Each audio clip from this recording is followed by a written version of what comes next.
Halo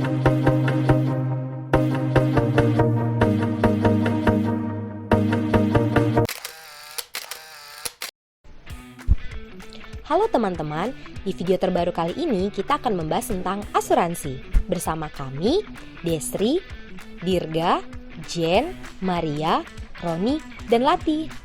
Sebelum video ini dimulai, teman-teman harus tahu dulu apa itu asuransi. Asuransi merupakan proteksi terhadap risiko finansial yang mana lembaga asuransi berfungsi sebagai penjamin yang melindungi penggunanya dari risiko atas hal-hal yang tidak terduga.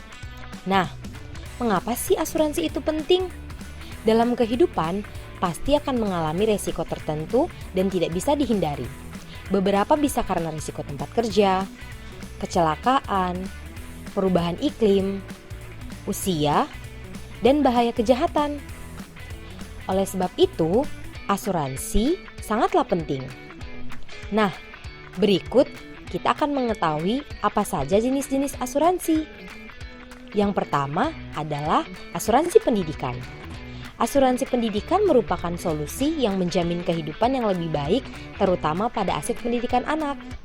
Yang kedua, asuransi kesehatan, yang merupakan jenis asuransi yang menangani masalah kesehatan karena suatu penyakit, serta menanggung biaya proses perawatan.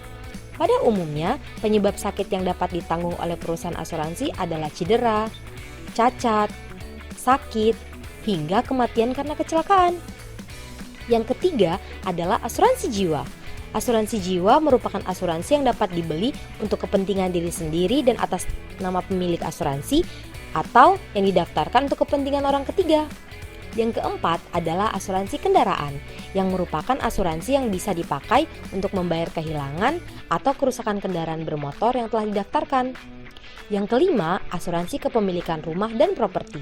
Di asuransi ini dapat melindungi diri dan aset pemilik yang bisa seperti rumah atau properti yang telah didaftarkan. Yang keenam, asuransi bisnis. Jenis asuransi ini memberikan pergantian dari kerusakan yang diakibatkan oleh kebakaran, ledakan, gempa bumi, petir, angin ribut, hujan, hingga kerusuhan yang terjadi pada bisnis yang dijalankan. Yang ketujuh, asuransi umum. Asuransi umum merupakan jaminan asuransi yang sifatnya jangka pendek atau biasanya hanya sekitar 1 tahun. Yang kedelapan adalah asuransi kredit. Asuransi kredit merupakan proteksi atas kegagalan debitur untuk melunasi kredit atau pinjaman tunai. Yang kesembilan adalah asuransi kelautan atau asuransi angkatan laut, merupakan pengalihan risiko untuk diri sendiri maupun barang bawaan pemilik yang menggunakan jasa angkatan laut. Dan yang terakhir adalah asuransi perjalanan, yang merupakan asuransi yang digunakan untuk perjalanan pergi hingga kembali pulang, misalnya saat kita pergi berlibur. Nah, berikut kita akan melihat langkah-langkah untuk mendaftarkan asuransi secara online.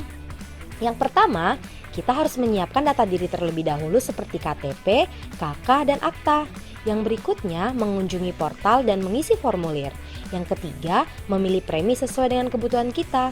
Yang keempat, kita menunggu konfirmasi email dari perusahaan asuransi. Yang kelima, kita mengecek virtual account yang dikirim melalui email dari perusahaan asuransi. Yang keenam, kita melakukan pembayaran.